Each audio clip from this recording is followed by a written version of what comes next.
In this video, I am going to talk about 4 minimalist toys that my kids absolutely love. And if you're trying to go into a more minimalist route, these are toys that I think kids just absolutely love, and they have so many opportunities to do so many things with them. So let's get started with the first one, and one of the probably the most favorite, most used ones for my kids.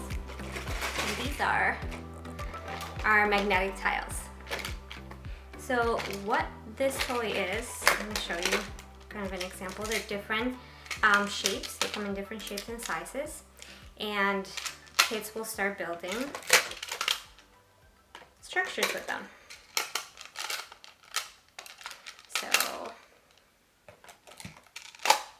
from this, you can start like adding like a little house or whatever, and they have, you know, different sizes, different squares, and different triangles.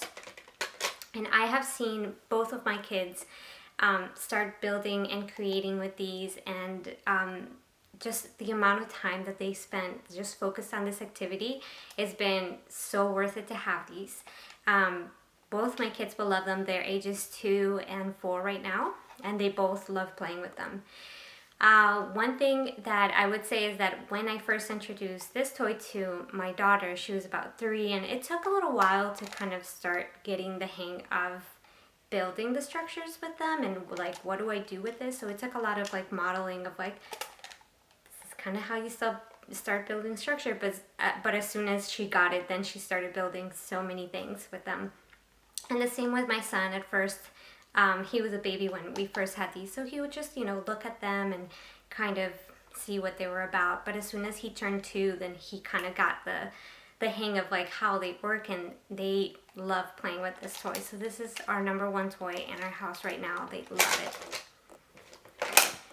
The second toy that they love so much, and this is a little heavy, so excuse me, are our wooden blocks. Ugh. So this is just a bunch of wooden blocks. These are from Melissa and Doug, and these are the, I think the natural, because they have the colored ones, and then they have the natural ones. I find that these are just a little bit more beautiful to look at when they're all over the place, and but I just love that these are like very heavy and just have so many uses to them. Again, just like the magnet tiles, my kids love building so many things with these things. And I don't know why my son has cars that he plays with, but he just loves to pretend that these are cars. His cars, he plays with them sometimes, he likes them, but I don't know why he just like loves to grab one of these and just pretend that it's a car, and he takes the car everywhere. So that's why I say that it's like open-ended. They can look and be anything they want it to be. And I've seen, you know, my kids start, you know, playing with these so much.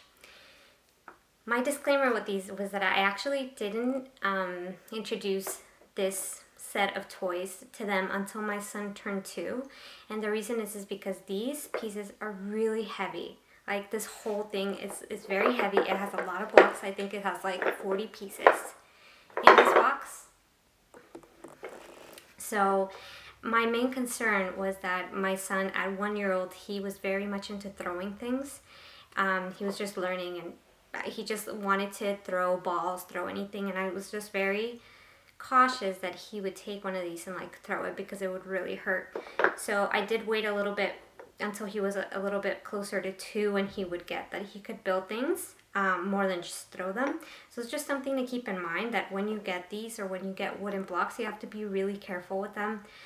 If your kids are in a throwing stage, to just make sure that they don't, because this could really break a TV, a window. You have to be really careful.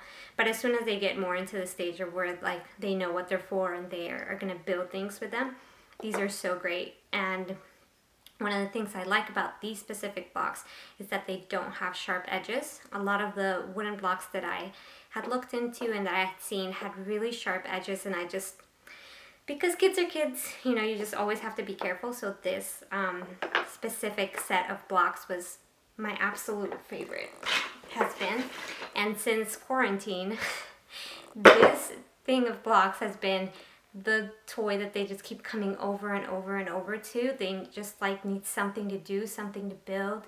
And so I find that like they have really loved, you know, playing with this.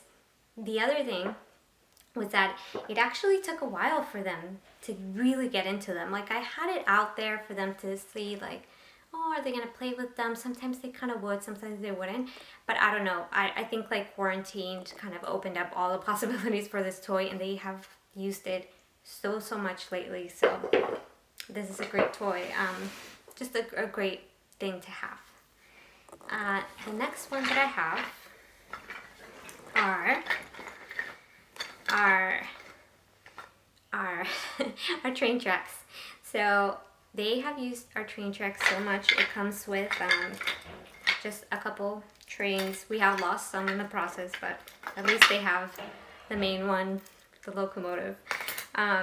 But they build so much with these, and they love building the train tracks and train tracks all over the place, and this has been such a fun toy for them. This is also from Melissa and Doug. The first toy is called Magnetiles. I don't think that I mentioned that, but I'll make sure to mention it below.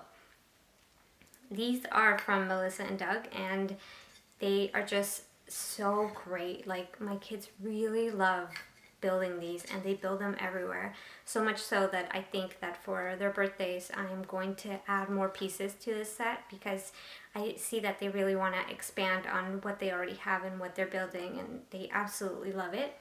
I started seeing that my son started getting the hang of like putting the pieces actually together for when he turned about 2 years old.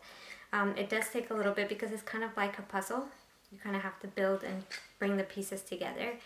And some of them kind of, like, as you can see, they only go with, like, the specific one. So this is something that he's still working through. But I see it as a great challenge for him to, like, continue to just build these. And they love them.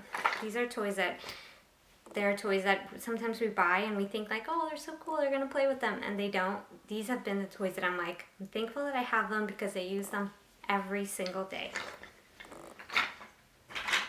And the last thing that we have are our Legos, which I think a lot of houses, just because Legos is kind of like the staple toy, but they're so fantastic.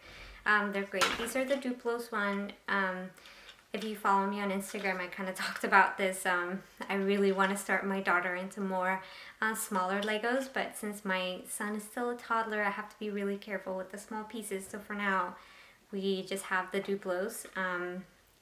I've seen that my son is much more into building these, and when my daughter was younger, when she was about 2 to 3, she really loved building with this. I just feel like now at 4, almost 5 years old, she's kind of pushing into the wanting to build more structured and just wants to go into more complicated builds, and I feel like these are very basic, but that's why she has loved the Magnetiles and the blocks so much, because I feel like she can build so much with them, and she's ready for them. But this is still a great toy. I think we introduced this to both our kids when they were about 2 years old. My son was actually a little bit younger, maybe like 1.5, when we got a set of Duplos, and he started kind of trying to figure out how to put these things together. And it was a great challenge for him. It was something that has kept him and my daughter entertained for hours, and they're just wonderful, wonderful toys to have. Okay, so those are the 4 minimalist toys that my kids have absolutely loved. They love having, they love playing with them. But I want to add one more thing, because I've seen that these types of toys actually go with these things, and we actually have like little toys. Like these are pretty mini, kind of fit in my hand. And the reason why they like little toys and little figurines, and that's maybe something that you can add to these types of toys, is because when they build some type of structure, either with the Magnetiles or the blocks, they love to put them, to start like putting the people kind of living inside the houses, they kind of take the figurines and they kind of pretend like they build something, and then they want to extend the game by making sure that like their figurines are living in the houses that they build, or the cities that they build, or in the cars that they're building, or whatever they're building. I feel like having small small toys that actually fit in these structures that they're building is a great extension to continue to use the toys for even a longer period of time than just building. So they're actually useful. I have found that they're more attracted to people actually living in the structures than animals, but I have seen them, interact with either or. Also, any toys that you can see that are kind of on the smaller side, I think it's a great extension to these toys that you already have. The other tip that I want to give you with presenting these toys is that I usually do not have all of these out at the same time, because I feel like it gets way too overwhelming. It gets way too many pieces out. I'm all about trying to keep things minimal and trying to focus my kids on one activity at a time. So I try to rotate this. Like, I don't just have like, oh, magnet tiles available and the blocks available and the Legos available and all the trains and everything, because there will be a million pieces, and I see that my kids, if they have too many things out, they'll go here, they'll play with this for 1 second, and then they'll see the other thing, and then they'll build it for 1 second, and then pieces get everywhere, and then they get overwhelmed, and then they get tired, and then they don't want to play with these things all at the same time with a lot of mess.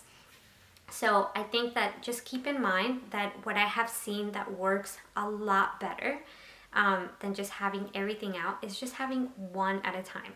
One out at a time. I usually have a lot of these, in the top of the closet. When I see that my kids are kind of losing interest, then I go ahead and I just switch it out for another basket. And that's why I have them in their own separate baskets, so I can keep everything together. When they're done, we put it away. When they want to play with them, we take them out. And I have found that has worked really well. Another thing that I do is that, for example, I have one basket in the room, and then I have another basket in the living room, so that they're in a completely separate spaces, and if they want to play with one, they can go to the room, and if they want to play with another one, they can have it in the living room, depending on where we are, if they're in the room just having their quiet time, or if we're out in the living room and I'm trying to make lunch and they just want to play there. So I have found that has really worked. I would really just warn you, because there are so many pieces, try to keep them out just one at a time, one set at a time. I honestly have seen that kids focus so much better when they just have one just out, and they can focus on that one activity for a long period of time instead of having so many things out that can make it a bit chaotic and then makes it so much harder to clean up at the end of the day. I hope you found this helpful. Thank you guys so much for watching, and just make sure that you subscribe to my channel if you like it. I always forget to say that. And just give it a thumbs up if you like this video. And I'll see you next time. Bye.